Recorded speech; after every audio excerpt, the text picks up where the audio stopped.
오늘 말씀은 데살로니가전서 5장 16절로 28절 말씀입니다. 데살로니가전서 5장 16절부터 28절. 신약성경 334페이지 전에 있습니다. 신약성경 334페이지.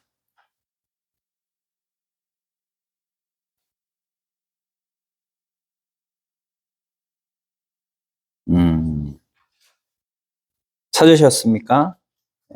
데살로니가전서 334페이지 16절부터 28절까지 같이 읽습니다. 항상 기뻐하라, 쉬지 말고 기도하라, 범사에 감사하라. 이것이 그리스도 예수 안에서 너희를 향하신 하나님의 뜻이니라.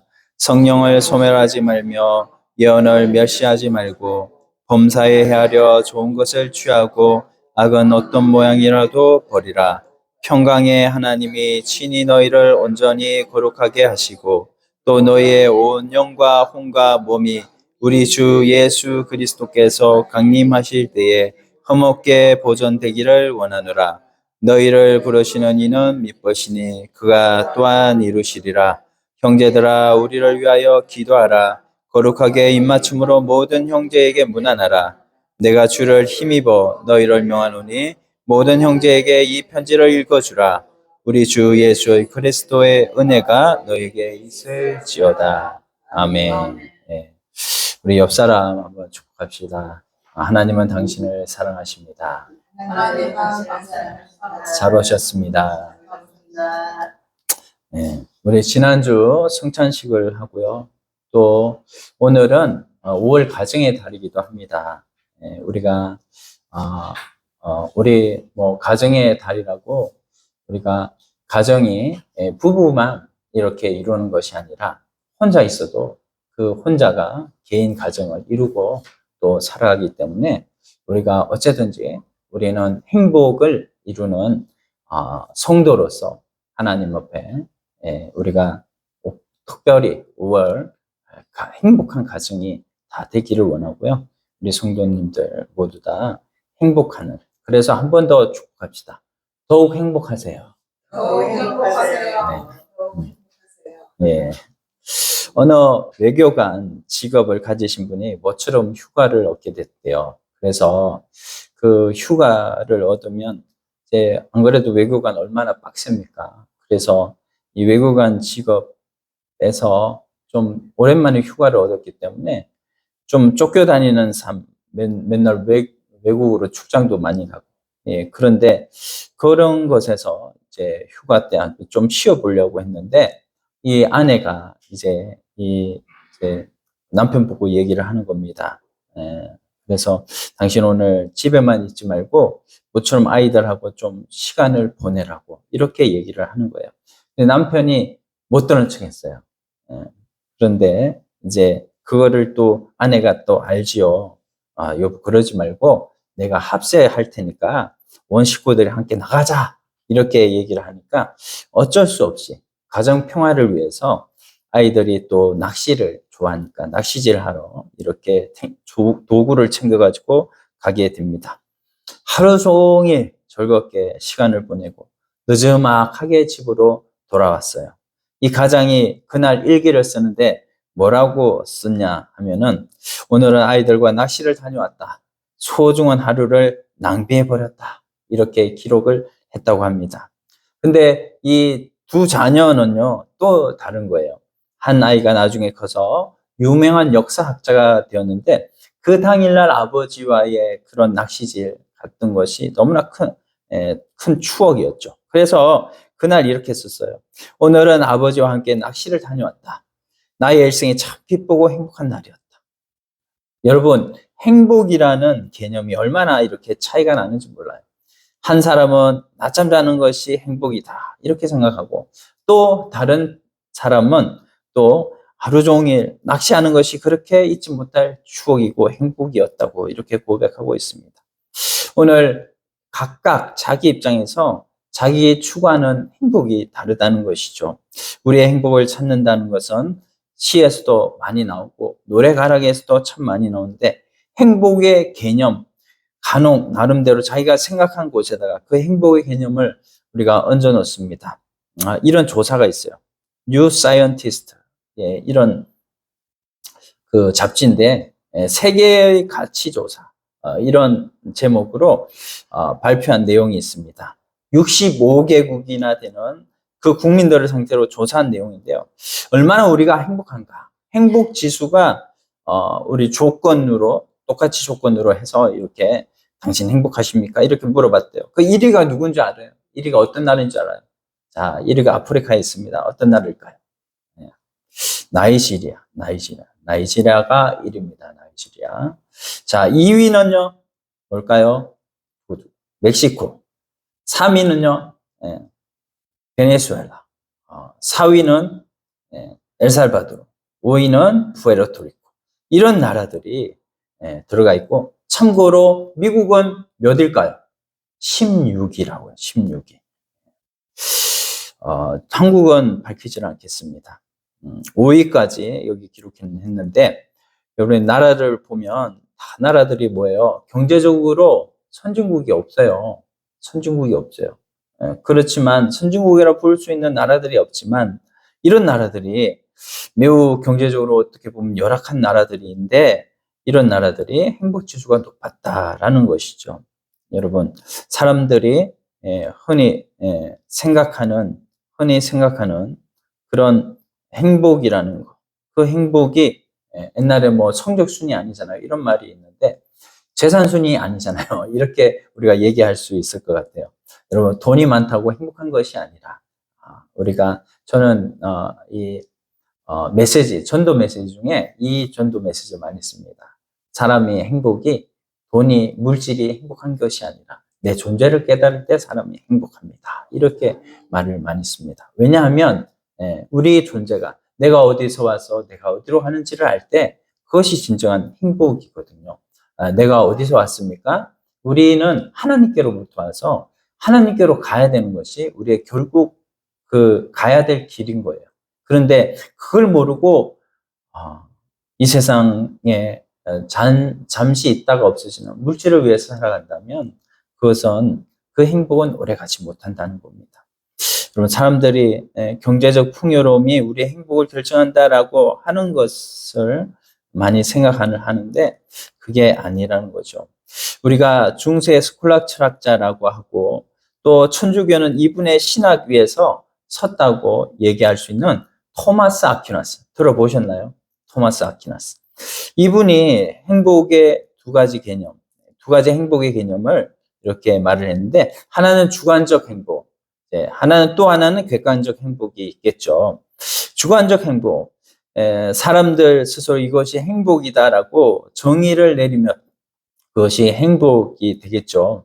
예를 들어서 내가 소유가 좀 더 풍성해진다면 행복할 것 같다.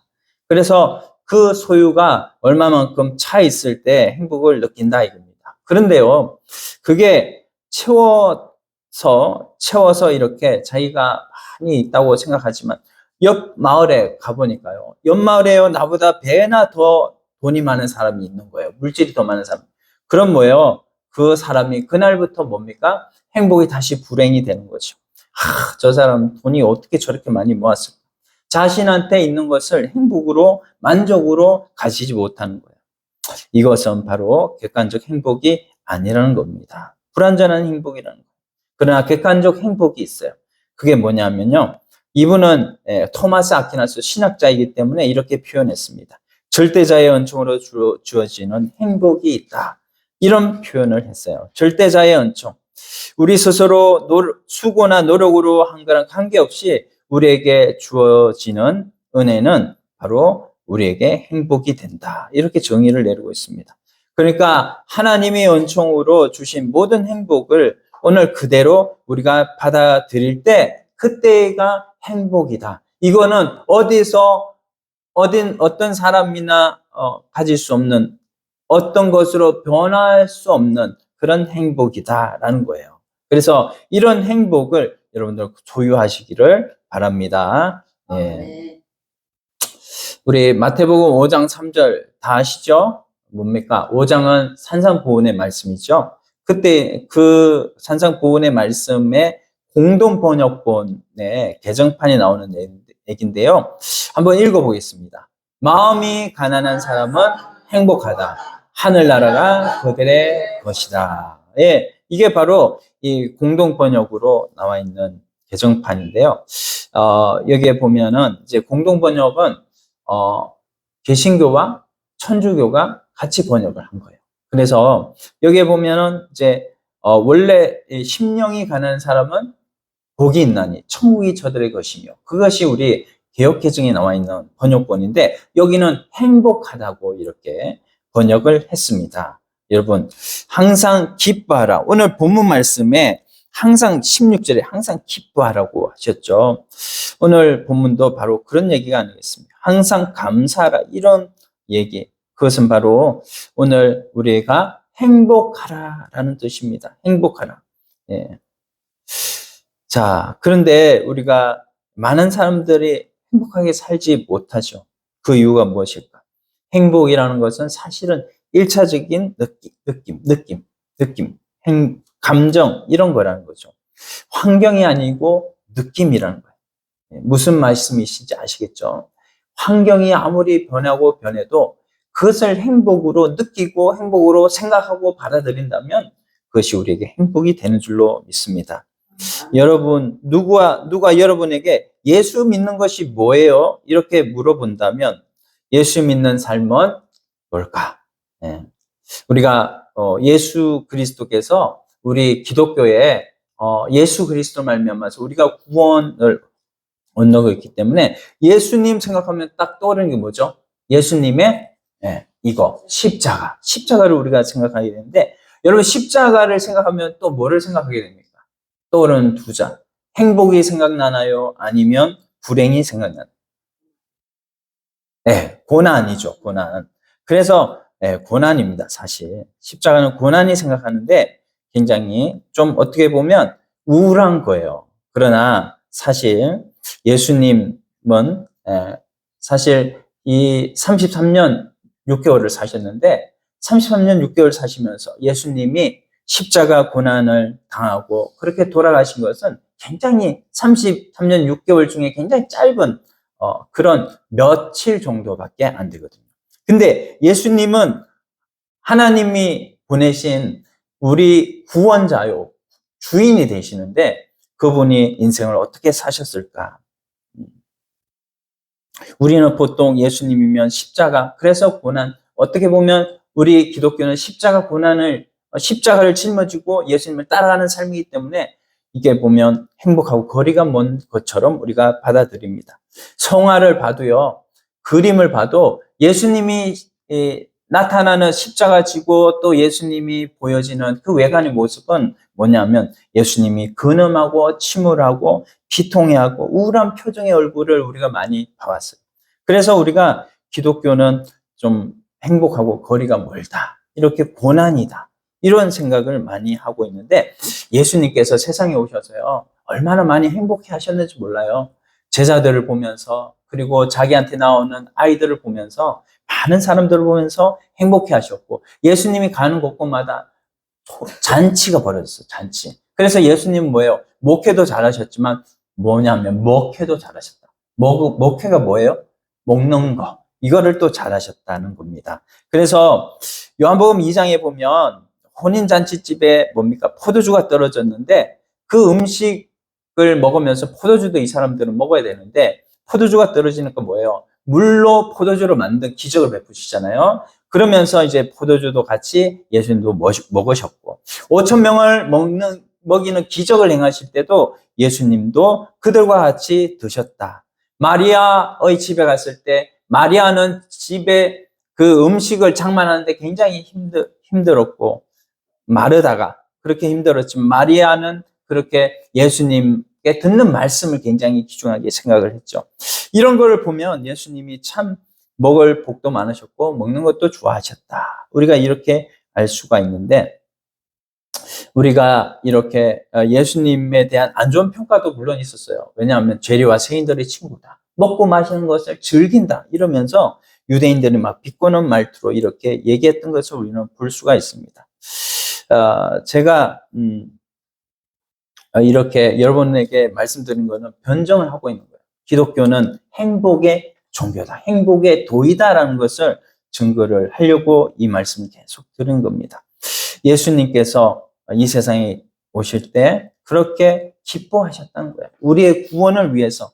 우리가 그렇게 예수 그리스도를 알기 전에는 세상에 뭡니까? 죄와 죽음으로 늘 불행에 쩌는 삶을 살아가던 사람들이 예수 그리스도를 믿음으로 말미암아서 죄에서 구원받아 이제는 하나님의 자녀가 되고 죄와 상관없는 삶을 살고 그래서 행복하는 삶을 살아갈 우리들을 생각하시면서 예수님이 그렇게 기쁨으로 십자가에 달리는 것도 때로는 고난이고 어려움이고 이거 정말로 인간으로서 당할 수 없는 그런 수치고, 왜냐하면 예수님께서 십자가에 달리실 때 옷을 걸치셨 것이 아니고 예수님은 빨가벗고 이 일을 감당을 하셨거든요. 십자가에 달려 돌아가셨거든요. 그런 우리를 위해서 그렇게 달려 돌아가신 예수님, 그 예수님은 우리의 행복을 위해서 이렇게 달려 돌아가시면서도 그 마음에는 무척 행복으로 십자가에 달려 돌아가신 분이 예수님이라는 거예요. 그래서 우리는 예수님을 믿는 것이 행복이고 기쁨이고 감사고, 코로나 시대가 지나면서 때로 어둠도 있고 부동산에 연결을 해서 부동산 가격이 엄청 오르니까 연결을 해가지고 부동산에 돈이 묶여버리니까 젊은 사람들이 또 돈을 못 쓰니까 자영업자들도 뭡니까? 덩달아서 돈을 못 벌고 이렇게 해가지고 또 뭡니까? 얼마 전에 대통령이 탄핵되고 얼마 전 또 지나고 나서는 뭐야? 2,300만 명이 넘는 SK텔레콤이 뭡니까? 지금 해킹이 돼서 돈 잃을까 봐서 벌벌 떨고 하는 이런 일들이 많이 있지만, 그러나 이런 환경에 따라서 우리가 계속해서 우울하게 살아야 되는 건 아니거든요. 이런 환경조차도 우리는 그 환경에 지배받지 않고 우리가 기쁨과 감사로서 이런 하나님의 주시는 모든 현실에 살아갈 수 있는 것, 그것이 바로 객관적인 행복이고, 그 객관적인 행복을 가지고 살아가야 예수 믿는 기쁨이 나오고 감사가 나오고 즐거움이 나오는 것이죠. 여러분, 우리가 그런 찬양도 있잖아요. 행복이라오, 그죠? 그 찬양 아시죠? 예수 믿어서 없는 행복은 세상이 줄 수 있는 행복과 비교할 수 없는 것임을 믿습니다. 그래서 우리가 그 예수 믿는 믿음으로 날마다 하나님 앞에 믿음으로 전진해 나가는 우리들이 다 되기를 소원합니다. 자, 그래서 저는 이제 이 기독교는 십자가의 도이지만 기독교는 결국은 십자가를 통해서 뭡니까? 행복을 추구하는 행복한 기독교다. 행복한 예수님이다. 이렇게 우리가 생각할 수가 있겠습니다. 물론 내 몫에 태인 십자가가 다 있어요. 우리 각자 하나님이 우리를 부르신 이유는 우리에게 주신 십자가가 있기 때문에 우리를 다 부르셨고, 모두가 그 십자가를 미뤄서도 안 되고 행복으로 그 십자가를 감당해야 될 줄 믿습니다. 우리가 전도하는 것도요, 우리가 기쁨으로 감사로 이렇게 전도할 때 하나님이 그거를 기뻐하시고요, 감사하시고요. 우리가 왜 행복해야 됩니까? 왜냐하면 하나님께서 우리가 행복하기를 원하시고, 우리가 행복할 때 아버지가 기뻐하신 거예요. 우리의 육신의 아버지도 우리의 행복을 볼 때 기뻐하시고, 우리 하늘 아버지도 우리의 행복을 보고 기뻐하시는 것이죠. 여러분,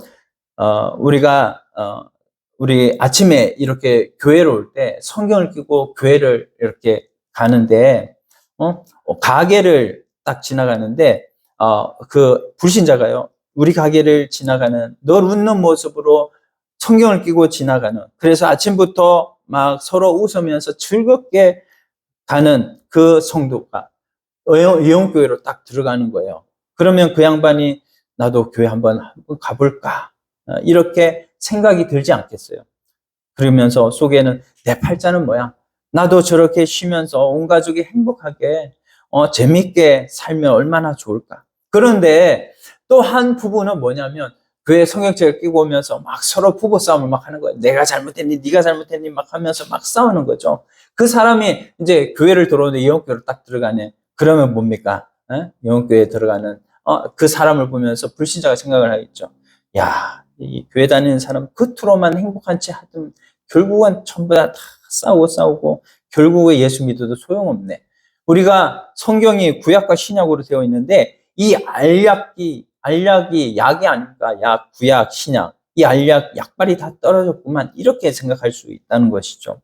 사랑하는 여러분, 우리는 달라야 되는 겁니다. 예, 그래서 철학자 니체라는 그 철학자 니체 아시죠? 신은 죽었다라고 이렇게 말을 하는데 그 철학자 니체 결국 이 사람 기독교 가정에서 태어났어요. 아버지가 목사였어요.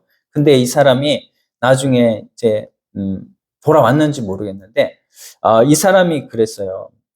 이제 자기가 다닐 때 그 기독교 목사님의 가정에서 태어났지만 그 가정에서 자라는 것이 행복하지 못했어요. 그래서 내가 예수 믿는 필요성을 느끼지 않는 이유는 그들이 생활에서 기쁨을 찾지 못했기 때문이다. 행복을 찾지 못했기 때문이다. 이렇게 얘기를 했습니다. 그러니까는 예수 믿는 가정이 행복해야 되는데 행복하지 못했기 때문에 이 사람은 신은 죽었다. 이렇게 얘기를 했다라는 거예요. 세상 사람들이 행복할 수 없는 그 행복을 우리는 보여줘야 되고 우리가 그 행복을 보여줄 때 행복을 그들은 찾을 수가 있다는 거예요. 우리 신이요 사람에게 행복을 주려고 했는데 그 행복을 주는 것을 이 천사한테 시켰대요. 근데 천사가요 뭐냐면 이거를 어디다 숨길까? 그래서 막 숨기는 것을 찾다가 결국 뭐 바다에 숨겨도 사람들이 찾을 것이고 저 산꼭대기에 숨겨도 사람들이 또 찾을 겁니다. 왜냐하면 모험심이 강해서. 그런데 어디다 숨길까 해서 딱 생각을 했는데 그거를 사람들 머리에다가 가장 가까운 마음에다 숨기자. 이렇게 숨겼대요. 그러니까 사람들이요 그걸 못 찾았다고 합니다. 왜냐하면 사람들은 현실을 보면서 그 행복을 자꾸 잊어버리고 살거든요. 우리의 행복은 어디에 있습니까? 우리의 행복은 마음에 있는 줄로 믿습니다. 예, 너희 천국이 어디 있느냐고 제자들이 물을 때 천국은 내 마음에 있다. 우리 주님께서 말씀하신 것처럼 천국은 너희 가운데 있다. 그래서 영어로 among you, 너희 가운데 천국이 있다. 이렇게 말씀하셨어요. 우리 하나님께서 우리 인간에게 주신 이 행복을 오늘 찾기를 간절히 소원합니다. 우리 가정의 달, 이 개인 가정도 있고, 뭐예요? 혼자 사는 사람들, 그런 사람들도 개인 가정을 꾸리고 살고 있는데, 모두에게 우리가 행복의 조건을 어떻게 찾을 수가 있을까? 7가지로 제가 말씀을 드릴게요. 첫 번째, 같이 읽습니다. 기뻐하는 자세를 가져라. 두 번째, 기도를 쉬지 말아라. 세 번째, 범사에 감사하여라. 네 번째, 은사를 귀히 여겨라. 다섯 번째, 선은 취하고 악은 버려라. 여섯 번, 평강의 주님과 함께 해라. 일곱 번째, 흠없이 보자는 자세를 갖춰라. 시간이 되는 데까지 한번 해보겠습니다. 첫 번째, 기뻐하는 자세를 갖는 것이 참 중요합니다. 기뻐하는 자세. 여러분 오늘 16절 보니까 항상 기뻐하라고 그랬잖아요. 이 말은 폭주 터지듯이 막 우리가 그 개그맨들 하는 이 뭡니까? 그 코미디 프로를 보고 막 폭소를 터뜨리는 그 기쁨이 아니라 하나님께서 주시는 잔잔한 우리 마음 속에 꾸준히 계속하여 흘러가는 그 기쁨을 말씀하는 거예요. 그래서 빌립보서 4장 4절에도 바울이 또 얘기를 합니다. 주 안에서 항상 기뻐하라. 내가 다시 말하노니 기뻐하라. 뭐 하래요? 우리 옆 사람 한번 축복합시다. 기뻐하면서 살래요. 기뻐하면서 살래요. 네, 주 안에서 기뻐하시기를 바랍니다. 그러면 주 밖에는 기쁨이 없는가? 제가 주 밖에 기쁨이 없다고 말하는 것은 아닙니다. 주 밖에서도 기쁨을 찾을 수 있어요. 그러나 그 기쁨은 오래 갈 수가 없어요. 제가 아까 전에 말씀드렸던 주관적 기쁨이라는 거예요. 내가 돈을 아무리 내 계좌에 많이 채워놨더라도 누구에게 가면 누구한테는 그 피워놨던 돈이 다 부족한 돈이 되고, 비교하면 비교할수록 내 가지고 있는 돈은 작고 초라할 수밖에 없는 것입니다. 그 기쁨이 아니라 우리에게 주시는 객관적 기쁨이 있다. 그 기쁨을 여러분 찾으시기를 바랍니다. 네. 여러분, 10세기에 세계를 지배했던 사라센 제국이라는 제국이 있어요. 그 엄청난 제국이거든요. 이 사람들이 세계의 가장 큰 왕국을 이룰 때에, 그때의 네덜란드 앞까지 뭐냐면 이슬람 제국인데, 그까지 갔던 거예요. 그러면서 압둘라만 3세가 당시에 49년을 통치를 하고, 그의 1년 수입이 얼마냐면 오늘날로 환산해서 3억 3,600만 달러. 엄청나죠? 그리고 부인이요, 몇 명이냐면 3,300만 명. 3,300명. 3,300명, 그리고 자녀는 600명 정도 되는 이런 엄청난 부자인데, 그가 마지막 숨을 거두면서 뭐라고 얘기했냐면요. 내가 오랜 세월 영예로운 통치에도 불구하고 진정으로 행복을 누린 날은 단 14일 뿐이었다. 며칠? 14일 뿐이었대요. 2주간만 행복했답니다. 2주간만 행복한, 우리는 뭐예요? 야, 돈도 엄청 벌고 아내도 많고 그러면 평생이 행복했겠는데, 그게 아니라 2주간만 딱 행복했다는 거예요. 오늘 행복을 우리가 어디에서 찾는 것입니까? 여러분, 세상에서 행복을 찾으려면 찾을 수가 없어요. 하나님이 우리에게 주신 줄로 믿습니다. 그 천국의 기쁨을 누리시기를 간절히 소원합니다. 그런데 우리가 우리 자신들을 보면, 과연 우리가 일주일 동안, 우리가 우리 평생에 지금까지 예수님을 믿는 기간 동안 우리가 행복을 얼만큼 느꼈냐? 한번 우리 자신을 돌아보면 정말로 부끄럽다는 거예요. 우리가 거기에 부끄러움을 좀 느끼고 우리가 살아가야 된다. 그래서 사랑하는 여러분, 우리가 기뻐하는 자세를 갖춰야 됩니다. 여러분, 기뻐하는 자세를 갖춰야 돼요. 전투하는 사람들, 운동하는 사람들, 여러분 100m 달리기를 하는데 딱 어떻게 해요? 땅 하면 출발할 자세를 취하잖아요. 기뻐하는 자세를 우리도 취해야 됩니다. 여러 가지 현실이 다가올 때 우리가 기뻐하려고 하는 자세를 취할 때, 그리고 태권도에는 항상 뭐예요? 기본 자세가 있잖아요. 뭐예요? 이렇게. 이 자세를 취할 때 그들이 그 태권도에서, 교육에서 이길 수가 있는 것처럼 우리에게도 마찬가지죠. 항상 기뻐하라는 그 자세를, 그 마음을, 그 생각을 우리가 딱 마음에 붙들고 있으면 우리가 어떤 환경이 닥칠지라도 우리는 그 기쁨으로 세상을 이겨 나갈 수 있을 줄 믿습니다. 자, 두 번째. 첫 번째 뭐 하라고요? 행복하려면 기뻐하는 자세를 가져라. 두 번째는요, 기도를 쉬지 말아라. 크리스토스톰이라고 하는 사람이 있는데요. 여기에 보면 같이 읽어볼게요. 초기 기독교인들이 환난 가운데 기뻐할 수 있었던 것은 쉬지 않고 기도했기 때문입니다. 이렇게 말을 해요.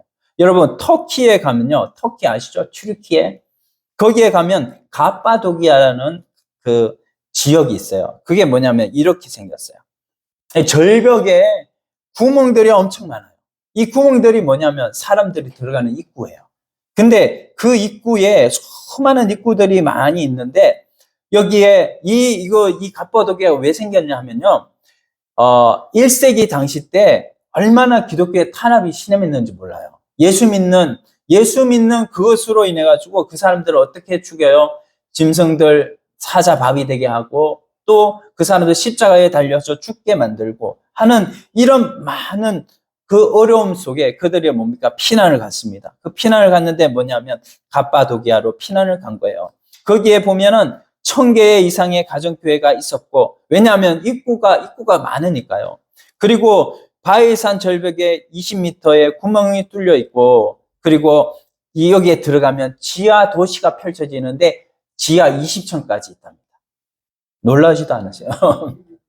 지하 20층까지, 지하로 86m를 지하로 내려가는 거예요. 그래서 이게 안에 들어가면 미로처럼 막 되어 있는 거예요. 로마의 카타콤도 비슷한 거죠. 그래서 실을 가지고 가지 않으면 내가 갔던 장소로 나오기가 힘든 거예요. 실을 붙들고 다시 나와야 되기 때문에. 여기에서 그들이 햇빛을 못 보잖아요. 지하에서 하는데 어떻게 햇빛을 봅니까? 그렇게 평생 햇빛을 못 봐요. 그러므로 이 사람들이 나중에는 뭡니까? 그 속에서 신앙을 지키기 위해서 들어갔는데 그 속에서 신앙 지키다가 그 속에서 얼마 못 살고 죽는 거예요. 그러면서도 그들이 그런 어려움 속에서 그들의 영성을 지켰다는 거예요. 기뻐하라. 항상 기뻐하라. 근데 기뻐할 수 있나요? 기쁨이 내 속에서 나올 수 있어요. 환경이 그런데 한번 여러분 여기서 열을 살 수 있겠습니까? 거기에서 열을 살 수 없는 우리들이 살 수 있는 길은 뭐냐면 기뻐했다는 거예요. 쉬지 말고 기도했다는 거예요.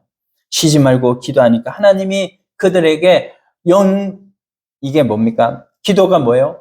호흡이라고 했잖아요. 호흡. 우리는 심장으로 이렇게 호흡을 하지만 우리 기도는 영적인 호흡입니다. 그래서 우리가 늘 기도해야 된다는 거예요. 호흡이 멈추면 어떻게 됩니까? 우리 사람은 죽을 수밖에 없는 것처럼.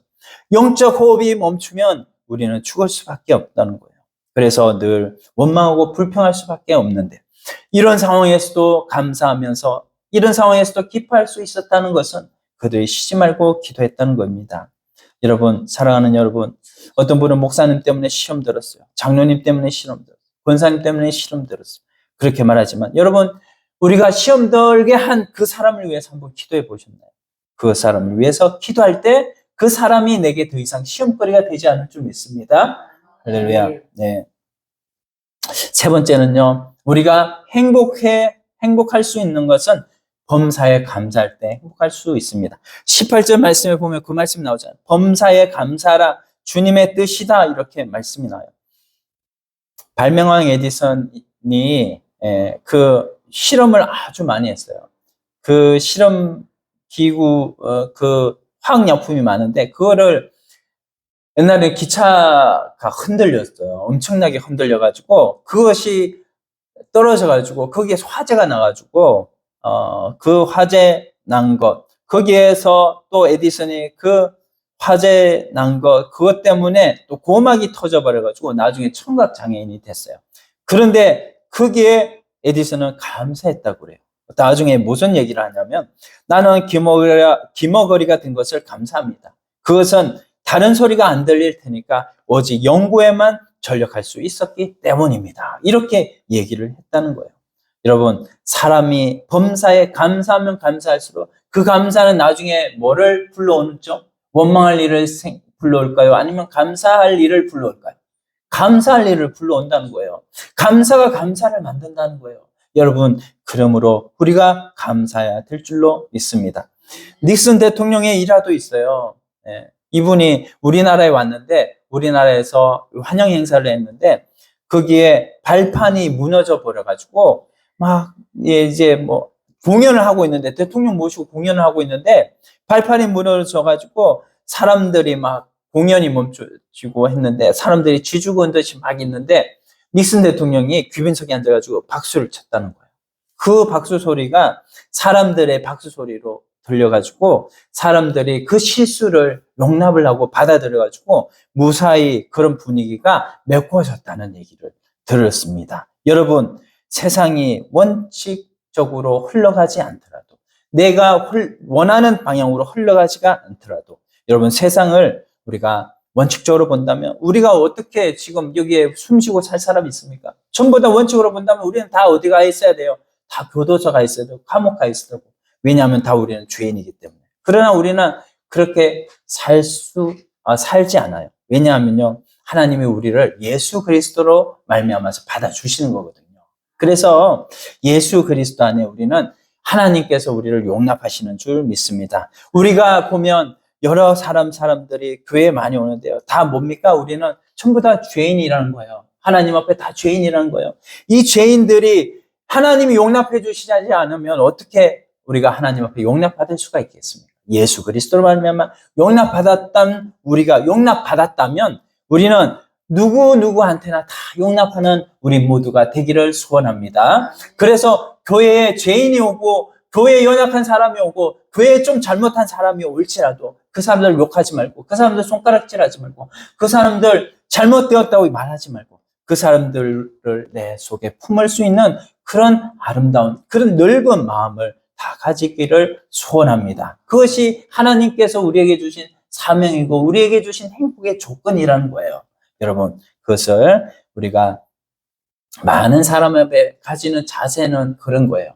우리가 하나님 앞에 물론 우리가 거룩하고 거룩해야 되지만 또한 사람들 앞에서는 이 사람이 이런 잘못할 수 있고 저런 사람이 저런 잘못할 수 있고 그러나 그런 사람을 받아들이지 못하면요. 나도 하나님 앞에 용납될 수가 없다는 거 이거 기억하시기를 바라요. 그래서 우리가 옆 사람으로 축복합시다. 하나님 앞에 용납됩시다. 하나님 앞에 네, 할렐루야. 예, 네 번째, 우리가 행복하려면 은사를 귀히 여겨야 된다는 거예요. 19절, 20절 보면 성령을 소멸하지 말며 예언을 멸시하지 말라고 그랬습니다. 성령님은요, 우리에게 다양한 은사를 주셔요. 고린도 교회 아시죠?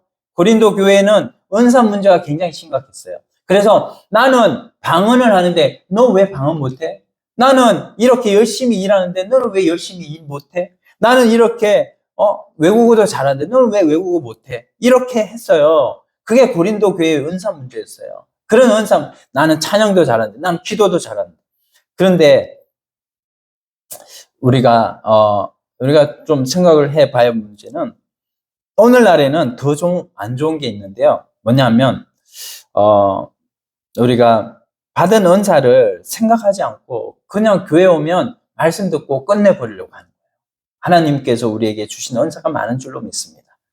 누구는 기도를 잘하고 누구는 이렇게 섬기기를 잘하고 누구는 한턱 내는 걸 잘하고 이런 은사들이 많이 있다는 거예요. 이런 은사들을 우리들이 잘 활용을 해서 하나님 앞에 또 교회에 이런 풍성한 것을 이루기를 위해서 하나님 앞에 또 우리가 열심히 봉사하고 충성한다면 그 은사로 교회의 덕을 세울 줄로 믿습니다. 만약 내 은사를 가지고 내가 교회에 자꾸만 분란을 일으킨다. 그렇다면 우리는 그 은사를 절제를 해야 되죠. 안 해야 되는 거예요. 만약에 하는데 서로 기도하는데 방언하는 것으로 사람들 기도하지 못하게 만든다. 그런 방언을 절제해야죠. 내 방언을. 그런 식으로 교회를 우리가 세워가야 된다는 것입니다. 다섯 번째는요, 뭐냐면 우리가 선은 취하고 악은 버리라라는 거예요. 21절 한번 보겠습니다. 범사에 헤아려 좋은 것을 취하고 22절 같이 읽어요. 악은 어떤 모양이라도 버리라. 예. 여러분 학생들이요. 철이 없기 때문에 막 몰려다니잖아요. 학생들. 그렇죠? 그래서 막 몰려다니고 빠라바라바라밤 해가지고 옛날에 막 오토바이 타고 다니는 사람 그래서 폭주적으로 막 그렇게 해서 막 문제가 됐던 적도 있는데 우리 그렇게 몰려다니고 그렇게 또 나이가 들어도 또 몰려다닐 수도 있잖아요. 그렇게 몰려다니면 누가 이제 막 나에게 막 자꾸 대시를 하는 거죠. 막 유혹을 해요. 우리 이건 또 먹어봐. 야, 교회도 다니고 야, 사회생활 하려면 이렇게 담배도 하고, 같이 술도 먹고, 야, 이거 얼마나 멋진지 몰라. 내가 아는 사람 다 그렇게 하더라, 야, 교회 다녀도.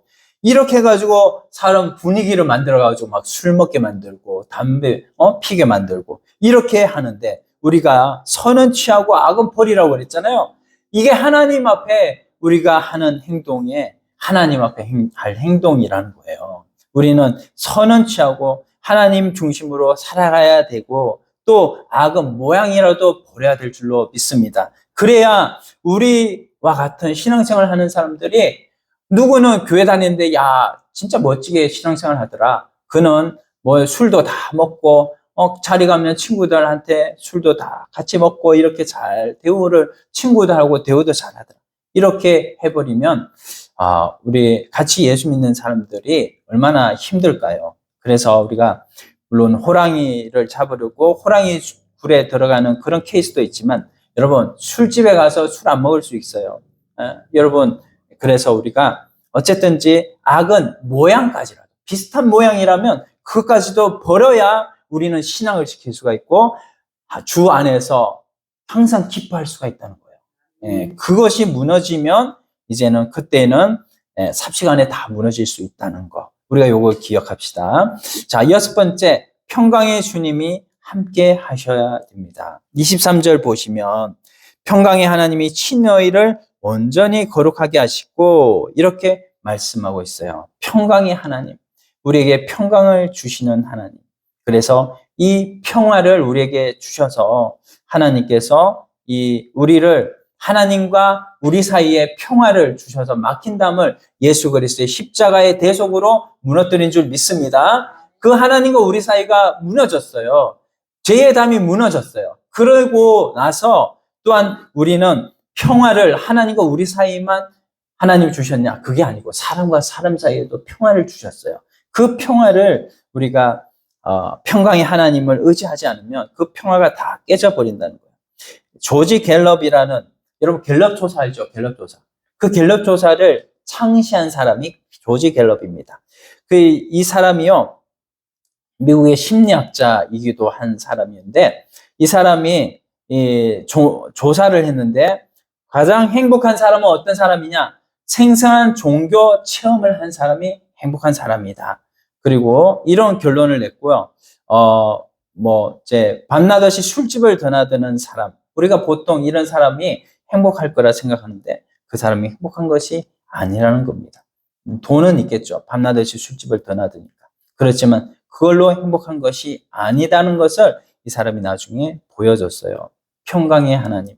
그분과 세워진 평강이 술 하나 때문에 평강이 무너진다면 얼마나 여러분 평강의 주님을 우리가 하찮게 여김으로 결국 주님과 평강이 깨지면 사람들과도 평강도 모두 다 깨지는 것입니다.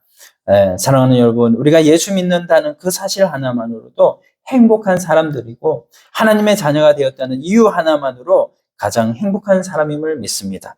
아직 실감이 안 날 수도 있겠지만 우리가 점점 신앙생활을 한다면 점점 우리가 행복을 느끼는 것으로 자꾸만 바뀌어질 줄 믿습니다.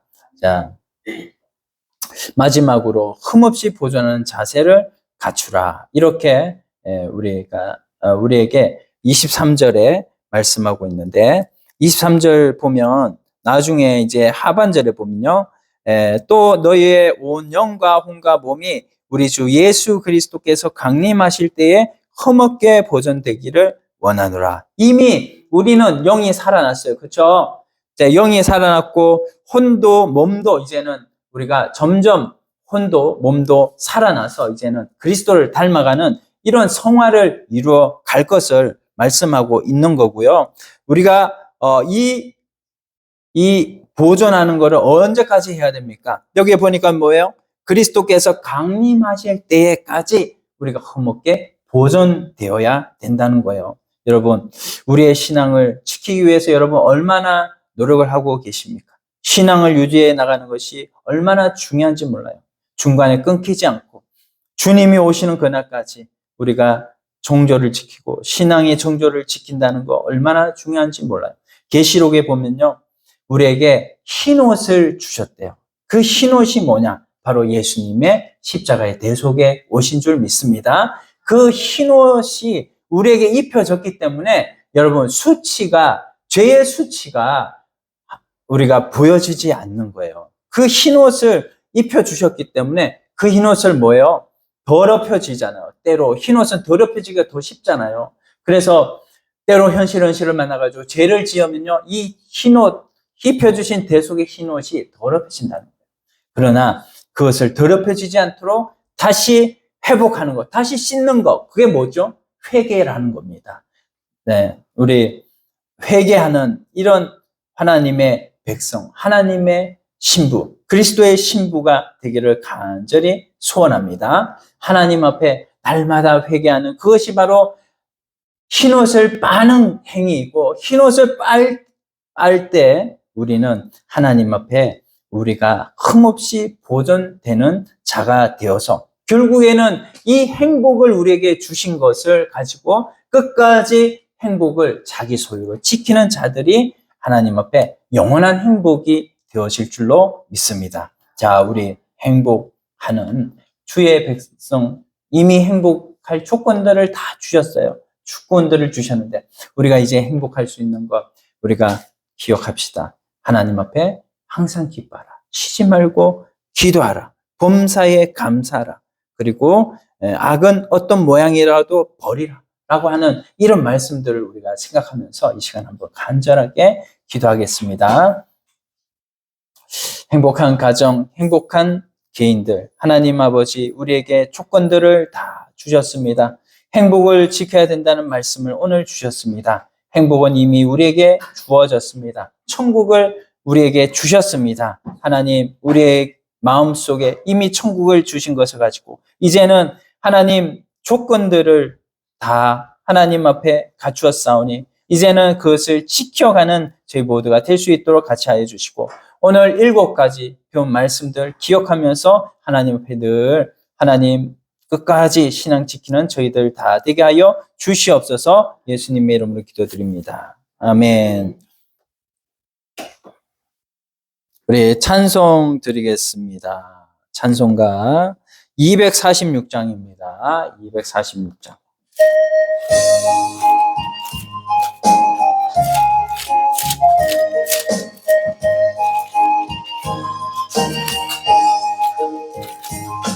나 가나안 땅 귀한 성에 들어가려고 내 무거운 짐 벗어버렸네.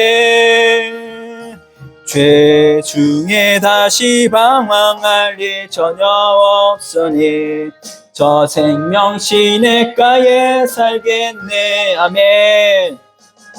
길이 살겠네. 나 길이 살겠네. 저 생명 시냇가에 살겠네. 아멘. 길이 살겠네. 나 길이 살겠네. 저 생명 시냇가에 살겠네. 그 불과 구름 기둥으로 인도